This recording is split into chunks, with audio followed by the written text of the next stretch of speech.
CPM നേതൃത്വം പ്രത്യേകിച്ച് മുഖ്യമന്ത്രിയും CPM പാർട്ടിയും BJPയുമായിട്ട് വളരെ ചേർന്ന് തന്നെയാണ് പോകുന്നത്.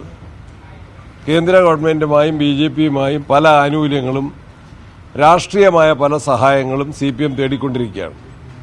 മുഖ്യമന്ത്രിയുടെ മകനെതിരെ ED അയച്ച നോട്ടീസ് ഇപ്പം അന്തരീക്ഷത്തിൽ നിൽക്കുകയാണ്. അതെവിടെ എന്ന് പറയാൻ മുഖ്യമന്ത്രിക്കോ EDക്കോ BJPക്കാർക്ക് അതിൽ ഒരു വാക്ക് പോലും പറയാൻ കഴിഞ്ഞിട്ടില്ല. അപ്പോൾ ഈ ബന്ധം ഇന്നലകളിൽ രഹസ്യമായിരുന്നെങ്കിൽ ഇന്നത് പരസ്യമായിട്ട് മറനീക്കി ഈ ബന്ധം രംഗത്ത് വന്നിരിക്കുകയാണ്.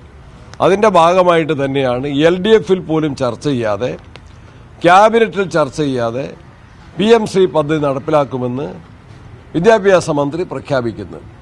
CPI നേതാക്കന്മാർ അതിനോടുള്ള വിയോജിപ്പ് വളരെ പരസ്യമായിട്ട് പറഞ്ഞിട്ടുണ്ട്. അതിലവർ ഉറച്ചു നിൽക്കുമോ എന്നറിയാൻ കേരളത്തിലെ ജനങ്ങൾക്ക് താല്പര്യമുണ്ട്, പ്രതിപക്ഷത്തിന് താല്പര്യമുണ്ട്.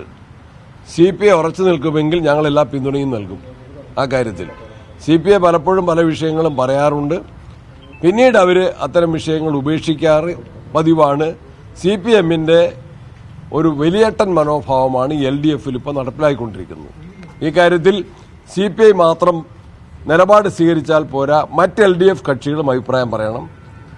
LDFൽ ചർച്ച ചെയ്യാനോ ക്യാബിനറ്റിൽ ചർച്ച ചെയ്യാനോ തയ്യാറുണ്ടോ എന്ന് മാർക്സിസ്റ്റ് പാർട്ടി മുഖ്യമന്ത്രി വ്യക്തമാക്കണം.